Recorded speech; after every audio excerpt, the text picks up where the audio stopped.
Stargate Timekeepers. Is it worth a buy? Let's read the words of the developer.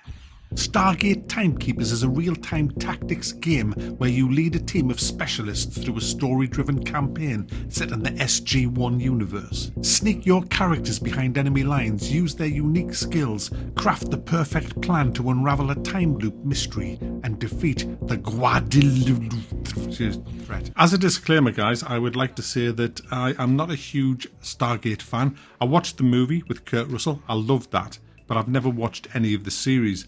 So in my mind, I had this image of a game where you had a base on Earth where you would research weapons, research abilities, and train up crew with different abilities. And then you would take them through a Stargate on a mission to another world, and then it would all kind of take on from there.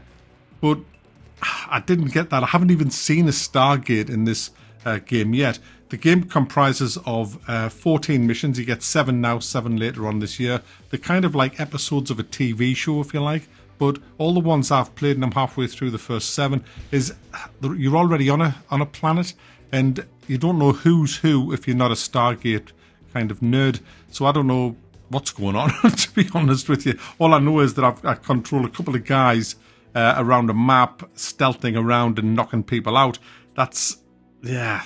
So you can imagine my disappointment at playing this. Anyway, the game, it plays very similar to Desperados 3, but that's pretty much the only similarities between the two games. Desperados 3 had a lot more depth of character, a lot more depth of abilities, it was a lot more fun.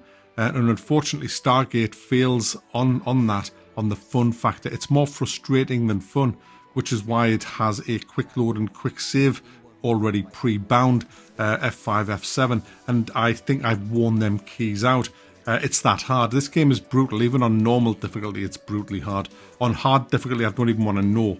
On easy, you get unlimited ammo, which is a massive boost, but who wants to play on story mode? I could never look myself in the mirror again if I played a game on story mode. That's just no. So basically, you're given your 2 characters at the beginning of the mission. I don't know if you get more than that later on. I stopped kind of playing it as I got to level 4, to mission 4. So I don't really know what happens. That's why this is just a first impressions. I'm not going to score this. I will thumb it up or thumb it down though at the end on how I felt the game. But ultimately, you have control of 2 guys. They have 6 abilities, which vary a little bit, but a lot of them are the same ability on each character, like the knockout. A lot of them have kind of and distractions or lures.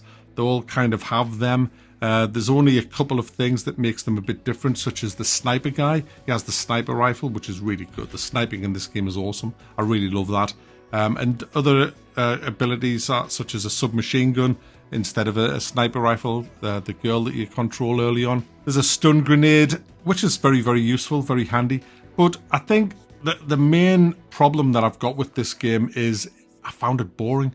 Whereas Desperados 3 I found exhilarating because it wasn't the same all the way through. It had a lot of mix-up. This is pretty much, all the missions that I've played have been pretty much the same in a different setting. You've got a guard being covered by another guard, being covered by another guard, with another guard patrolling around. So you have to be very, very careful. A lot of focus is required to kind of work out a strategy to take them down. You can knock them out, but it only knocks them out for a few seconds. So, you know, you've got to be in there quick to bind them and tie them up. But if you were in someone's field of view, that's not going to happen. So it takes a lot of luring of enemies, knocking them out, disposing of the bodies, pretty much all the way through. That's pretty much all I did in the first 3 missions. Which was a shame, really, because I wanted more. I wanted a lot more from the game, but that's all the game really gave me. And sure, that's going to appeal to stealth tactical fans because they're getting exactly what they wanted. And I guess that's what the game sets itself out to be. It doesn't say it's an RTS or anything else. It's a stealth kind of tactic game. So it delivers totally on that. But ultimately, that's all I saw that it delivered. And by the time I'd got into me 4.5 hours, I was just, I couldn't play it anymore. Really, it was just too much. Luckily I had to move on to other games, but I just found it boring.